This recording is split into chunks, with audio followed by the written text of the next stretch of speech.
Assalomu alaykum. Men Abdurahmonova Nargiza Sharof Rashidov nomidagi Samarqand davlat universiteti Urgut filiali 4-bosqich talabasiman.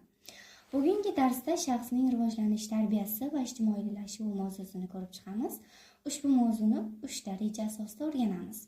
Birinchi reja shaxs tarbiyasi, ikkinchi reja shaxsning shakllanishida ijtimoiy muhitning roli, uchinchi reja shaxs rivojlanishida faoliyatning o'rni. Bilamizki, shaxs tushunchasi insonga taalluqli bo'lib, psixologik jihatdan taraqqiy etgan, shaxsiy xususiyatlari va xatti-harakatlari bilan boshqalardan ajralib turuvchi, muayyan xulq-atvor va dunyoqarashga ega bo'lgan jamiyat a'zosini ifodalashga xizmat qiladi. Individual yondashuv o'quvchilarning aqliy qobiliyatlari, bilishga bo'lgan qiziqish hamda iste'dodini namoyon etish muhim ahamiyatga ega. Bola harakatlari ongli, ijtimoiy munosabatlar jarayonida ishtiroki natijasida shakllanadi. Odam ijtimoiy mavjudot sifatida shaxs nomini olish uchun ijtimoiy, iqtisodiy hayot va ta'lim-tarbiya kerak bo'ladi. Shaxsning shakllanishida ta'sir etuvchi omillar: biologik omillar, ijtimoiy muhit, ta'lim-tarbiya, shaxsning o'z faolligi. Faylasuflar shaxsni tabiatning bir bo'lagi deb baholaydilar. Bu insondagi layoqat kurtaklari bo'lib, uning rivojlanishi uchun tarbiya kerak degan g'oyani ifodalaydi. Jamiyat taraqqiyoti shaxs rivojlanishi uchun keng imkoniyatlarni yaratadi. Demak, shaxs bilan jamiyat o'rtasida ham uzviy aloqa mavjud. Shunday qilib, odam shaxsining jamiyatdagi rivojlanishi tabiat, muhit, inson o'rtasidagi murakkab aloqa ta'sirida ro'y beradi. Inson ularga faol ta'sir etadi va shu yo'l bilan hayoti va o'z tabiatini o'zgartiradi. Shaxsga ijtimoiy muhitning ta'siri ham muhim. Bu tarbiya tizimi orqali amalga oshiriladi, ya'ni tarbiya ta'siridan muhit bera olmagan bilim, ma'lumot egallanadi. Mehnat va texnik faoliyat bilan bog'liq ko'nikma va malakalar hosil bo'ladi. Tarbiya tufayli tug'ma kamchiliklar va ham o'zgartirilib, shaxs kamolotga yetadi. Tarbiya yordamida muhitning salbiy ta'sirini ham yo'qotish mumkin. Tarbiya kelajakka qo'yilgan maqsadni belgilaydi. Demak, tarbiya bilan rivojlanish bir-biriga ta'sir etadi. Bu tarbiya doimiy va uzluksizdir. Shaxs rivojlanishi nimalarga bog'liq? Ya'ni faoliyat, irsiyat, muhit, tarbiya. Shaxs rivojlanishida faoliyatning o'rni ahamiyatlidir. Bu degani inson qanchalik mehnat qilsa, uning rivojlanishi shunchalik yuqori bo'ladi. Faoliyat o'zi nima? Faoliyat shaxs tomonidan tabiiy va ijtimoiy hayotni maqsadga muvofiq tashkil etuvchi kundalik, ijtimoiy va kasbiy harakatlarning muayyan shakli, ko'rinishi. Insonning qobiliyati va yoshi u tomonidan tashkil etilayotgan faoliyat mohiyatida ko'ra belgilanadi. Faoliyat jarayonida inson shaxsi har tomonlama va bir butun yaxlit holda rivojlanadi. Lekin faoliyatni maqsadga muvofiq amalga oshirish uchun uni to'g'ri tashkil etish lozim. Lekin ko'p holatlarda shaxsning rivojlanishi uchun imkoniyatlar yaratilmaydi. Tarbiyalanuvchilarning ijtimoiy mehnat bilish faoliyati cheklangan bo'ladi. Va o'smir va o'spirinlar faoliyatining asosiy turlari o'yin, o'qish va mehnat kiradi. Ular yo'nalishiga ko'ra bilishga doir ijtimoiy, sport, badiiy, texnik, hunarmandchilik hamda shaxsiy qiziqishlarga ko'ra tanlangan sohalardan iborat. Faoliyatning asosiy turi muloqotdir. Insonning ijtimoiy faolligi, qobiliyati barcha faoliyatlarning garovidir. Chunki har bir inson o'z mehnati, g'ayrati, intilishi bilangina faollashadi. O'qituvchi qanchalik yaxshi o'qitmasin yoki tarbiya bermasin, tarbiyalanuvchining o'zi harakat qilmasa, rivojlanish muvaffaqiyatli kechmaydi. Zero barcha ma'naviy, axloqiy kamchiliklarning asosiy sababi ham insonning o'z faolligini to'g'ri yo'lga qo'ya olmaganligidadir. Shuning uchun ham inson faoliyati uning rivojlanishi natijasi hamdir. Demak, shaxs faolligi asosida ijtimoiy faollik, tashabbuskorlik, ijodkorlik xislatlari shakllanadi. Uning shaxsiy imkoniyatlari namoyon etilishi orqali faoliyatini rivojlantirish muhim sanaladi. Ma'lum, bir yosh davrida xos bo'lgan anatomik, fiziologik, psixologik xususiyatlar yosh xususiyatlari deyiladi. Odam ijtimoiy mavjudot sifatida shaxsga aylanishi uchun ijtimoiy muhit sharoitlari va tarbiya kerak bo'ladi. Ana shular ta'sirida odam inson sifatida rivojlanib boradi va shaxsga aylanadi. Bular shaxsning o'ziga xos xususiyatlari bo'lib, ana shu ruhiy xususiyatlar rivojlanib borib, ma'lum bir bosqichga yetsagina u mukammal inson sifatida shakllanadi. Shaxsning ijtimoiy voqelikka, mehnatga, jamiyatga bo'lgan munosabati turlicha namoyon bo'ladi. Pedagogika, tibbiyot, bolalar anatomiyasi, fiziologiyasi, psixologiya fanlari yutuqlari va shu fanlar tavsifiga ko'ra bolalarning yosh davrini quyidagicha guruhlash mumkin.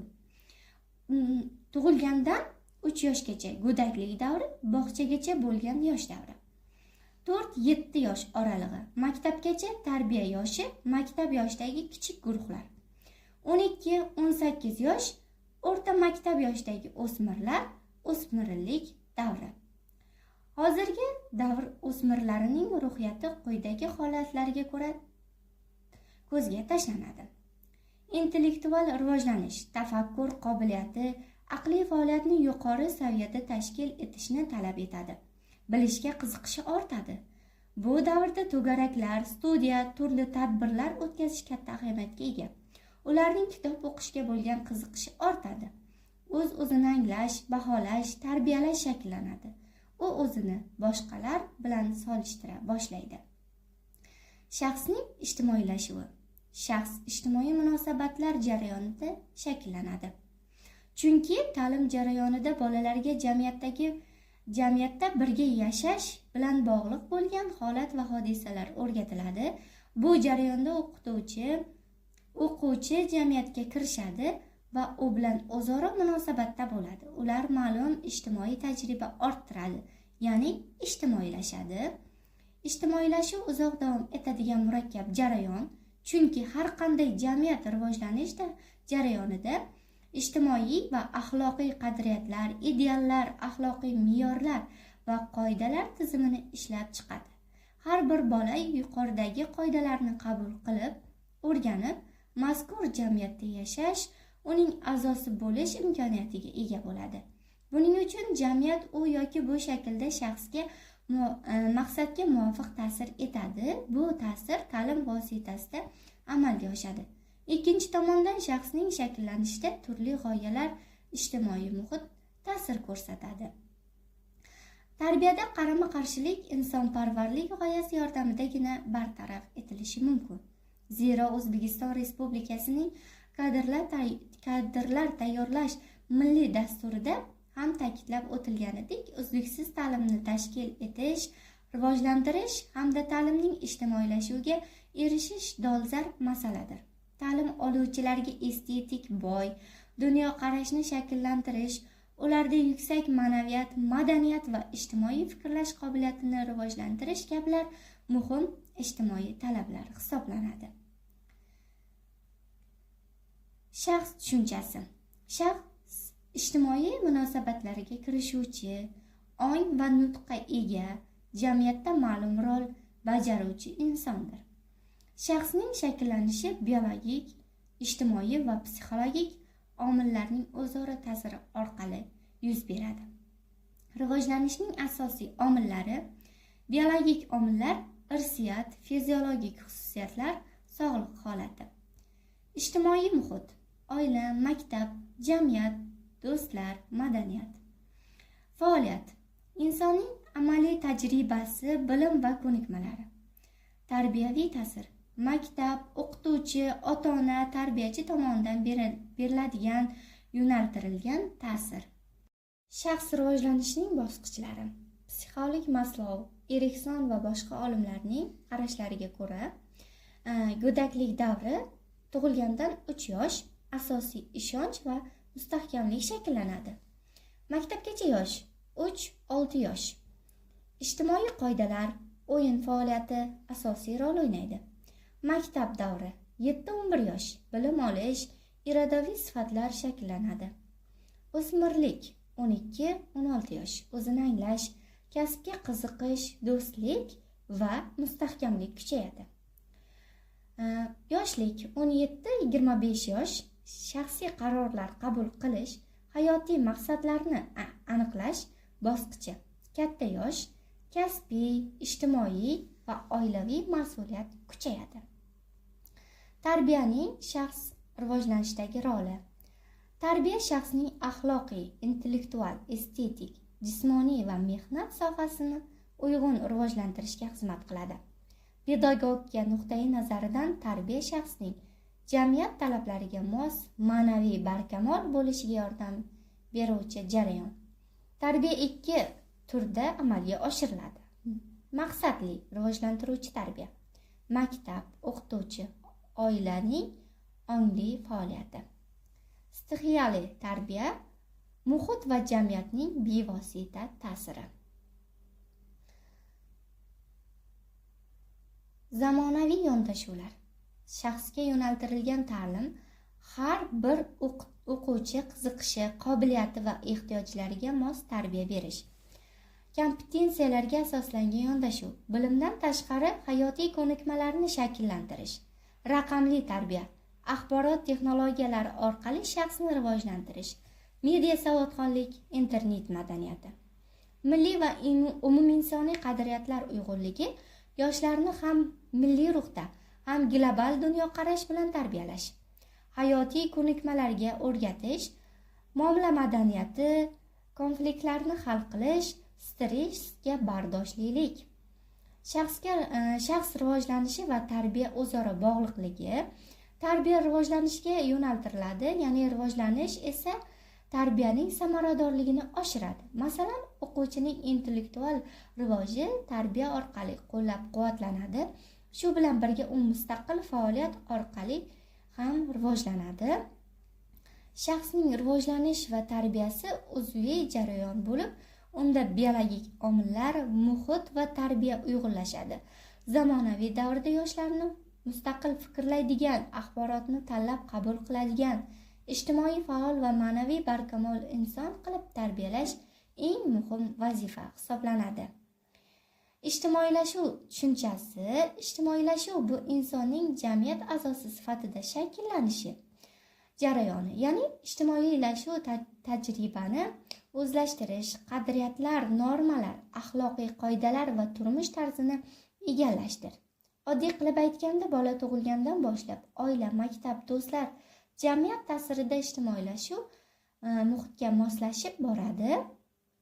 Ijtimoiylashuvning asosiy vazifalari jamiyat normalarini o'zlashtirish, axloqiy me'yorlar va qadriyatlarni shakllantirish, shaxsning ijtimoiylashuv rollarini farzand, o'quvchi, do'st, fuqaro va hokazo bajarishga tayyorlash, jamiyat hayotida faol ishtirok etish malakalarini shakllantirish. Ijtimoiylashuv bosqichlari. Boshlang'ich ijtimoiylashuv bolalik davri. Bola oilada muomala, odob, axloq qoidalarini o'rganadi. Ikkinchi ijtimoiylashuv o'spirinlik va yoshlik davri. Maktab tengdoshlari, ommaviy axborot vositalari, internet orqali ijtimoiylashuv tajribasi kengayadi. Butun umr davomida davom etadigan ijtimoiylashuv inson mehnat jarayoni, oilaviy hayot, jamiyatdagi faoliyat orqali ijtimoiy rollarini boyitib boradi. Ijtimoiylashuv agentlari. Oila asosiy dastlabki muhit, maktab va ta'lim muassasalari bilim, axloqiy normalar, mehnat malakalarini beradi. Tengdoshlar guruhi muloqot, hamkorlik, do'stlik orqali shakllanadi. Ommaviy axborot vositalari va internet. Keng axborot makonidan foydalanish. Jamiyat va davlat qonun, an'ana va qadriyatlar orqali tartibga solinadi. Ijtimoiylashuvning zamonaviy xususiyatlari. Globalizatsiya ta'siri Yoshlar milliy madaniyat bilan bir qatorda jahon qadriyatlarini ham qabul qilmoqda. Raqamli muhit, internet va ijtimoiy tarmoqlar yoshlarning dunyoqarashiga kuchli ta'sir ko'rsatmoqda. Ko'p madaniyatli tajriba, ya'ni turli millat va madaniyat vakillari bilan muloqot qilish imkoniyati oshgan. Shaxsning ijtimoiylashuvi samaradorligini belgilovchi omillar oiladagi tarbiya uslubi, ta'lim sifati va o'qituvchining yondashuvi, do'stlar va muhitning ijobiy yoki salbiy ta'siri, ommaviy axborot vositalari va internetdagi axborotlar shaxsning o'z intilishi va faoliyati. Oilada bolalarning muvaffaqiyatli tarbiyalash shartlari. O'zbek oilasidagi bola tarbiyasida mehnat va turmushdagi ijobiy milliy an'analar katta rol o'ynaydi. Uzoq tarixga ega bo'lgan mehmondo'stlik an'anasi keyingi paytlarda ijtimoiy tushuncha va shakllar bilan boyib bormoqda. Yosh avlodni tarbiyalash murakkab va ko'p qirrali jarayon. Oila jamiyatning ajralmas zaruriy qismidir. Unda inson dunyoga keladi. Shu paytda oila insoniyatning uzluksiz naslini davom ettiruvchi bo'lib qolaveradi. Shundan kelib oila ikkita ulkan ijtimoiy vazifani, farzandlarni dunyoga keltirish hamda ularga to'g'ri tarbiya berishni yo'lga qo'yish muhim ahamiyatga ega. Chunki oilada katta yoki kichik narsa bo'lmaydi. Hamma narsa, hatto eng oddiy bo'lib ko'ringan oilaviy munosabatlar bolaga katta ta'sir ko'rsatadi. Ayniqsa rostgo'ylik, samimiylik, sadoqatli, shirinsuxan bo'lish bola kamolatiga beqiyos hayotiy muhim vositadir. Bu borada axloq odobiga oid hadis namunalari shunday deydi: gaplarni yomoni bu yolg'onchilikdir. Yolg'onni hazil bilan ham, jiddiy ham gapirib bo'lmaydi. Ota o'z bolalariga biron narsani va'da qilib, so'ng uni bajarmay qo'ymasin. Rostgo'ylik ezgulikka boshlaydi, yovuzlik esa jahannamga. Rostgo'y odamga yaxshi baho, yomon odamga yomon baho beriladi. Zero ota-onaning mehr-muhabbati, chinakam hurmati bolalarga eng go'zal axloqiy tuyg'ularni, ayniqsa qadriyatlarni his qilishga yordam beradi. Bu esa unda kattalar orasida ham kamyob bo'lib qolgan insoniy sifatlardan hisoblanadi. Bolaning kelajagi qanday inson bo'lib yetishi ko'proq ota-onasiga va o'z oilasiga hamda unda tarkib topgan muhitga bog'liq. Bola ota-onasidan qayerga ortib boradi degan gap ayni haqiqat. Demak, farzandlar ota-onalarini davomchilaridir. Yusuf Xosxojib: oiladagi eng ulug' fazilat ezgu qiliq bu go'zal xulqdir. Ikkinchisi rostlik, uchinchisi hayot hisoblanadi. Mana shu 3 fazilat birlashsa, kishi baxtiyor bo'ladi. Qut iqbol uning huzuriga bosh urib keladi. Chunki kishining xulqi go'zal bo'lsa, uni barcha xalq sevadi. Xulqi yuz bo'lgan kishiga to'rdan joy tegadi degan edi. O'zbek milliy urf-odatiga ko'ra ko'pincha bolalarning tabiatga baho berganda uning ota-onasiga mavjud xislatlarga nisbat berib baholanadi. Qadimdan shunday gap qolgan: qo'sh uyasida ko'rganini qiladi. Ya'ni, ota-onasi tortibdi deyishadi. Yaxshi xulq ham, yomon xulq ham bolaga avvalo ota-onadan o'tadi. Demak, har bir ota-ona o'z farzandiga yaxshi xislatlarni bolaligidan singdirgani ma'quldir. Shunda u ulg'aygan sari oriyatli, nomusli, burchini his qiladigan, xushmuomala, odobli, bemorlarga hamdard bo'ladi.